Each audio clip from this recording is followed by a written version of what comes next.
Episode 5 of Hostage starts with a flashback to Sylvie's birthday party a few years back. At the time, Abigail was a minister, and she got a call to pull British soldiers from Belize. After the Guatemalan army invaded Belize, they had to evacuate their troops immediately. Unfortunately, given the time constraint, they couldn't bring the Belizean locals who helped them. Abigail had to make the difficult decision here to take only the people who were already on board. Back in the present, Abigail, Mateo and her family safely make it to the bunk.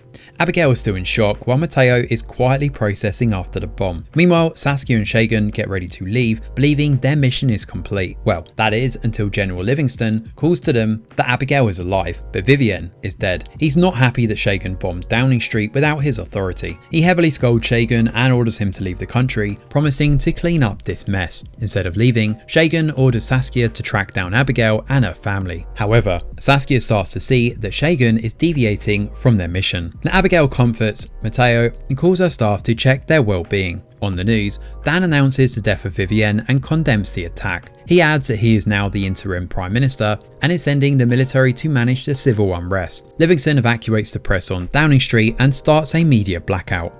Now Abigail calls Aisha and asks her to get to Kofi. She needs her help to figure out who is behind the coup, and she sends Alex and Sylvie to stay off the radar at the house Mateo suggested.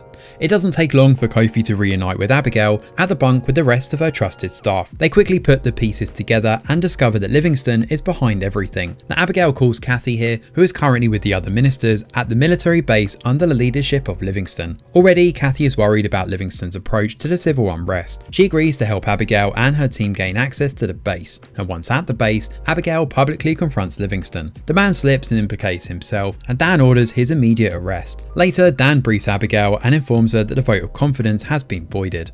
As such, she retains her office. Unfortunately, Abigail doesn't have time to celebrate as Saskia and Shagan find her family and Mateo. Shagan calls Abigail and orders her to come alone if she wants to save her family. Shagan hates Abigail because he blames her for what happened to his family in Belize. He was married to a local Belizean woman who was 6 months pregnant when the war started. She was killed when Abigail gave the order to save only those on board the planes. While Saskia holds Mateo and Sylvie hostage, Alex talks to Shagan, trying to understand him. Now Alex is struggling with killing one of Shagan's men, and they discuss how hard it is to live with the guilt. Meanwhile, Mateo convinces Saskia to stop following Shagan's orders. He gives her a chance to leave just as the police arrive, and once Saskia is gone, Sylvie picks up a gun and tries to save her parents. She walks in on her mum talking with Shagan, begging him to let her family go. Shagan intentionally riles Sylvie up after seeing that she has a gun pointed at him. He confesses to putting the kill order on Abigail's dad, and this sends Sylvie over the edge. She opens fire, killing him instantly. The police arrive shortly after and secure the site, and they also arrest Sylvie since she shot Shagan. We then jump forward 3 months after the whole ordeal.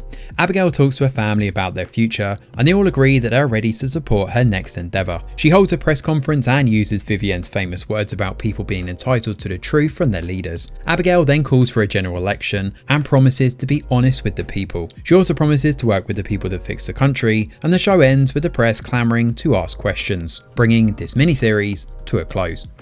With only 5 episodes, Hostage is a quick, enjoyable watch that leaves you wanting more. The pacing of the show is perfect in this political thriller, and although it's nothing we haven't seen before, the acting and delivery are captivating. Of course, some storylines here are far-fetched, such as the French coming in to save Britain, but it at least works in the context of this show.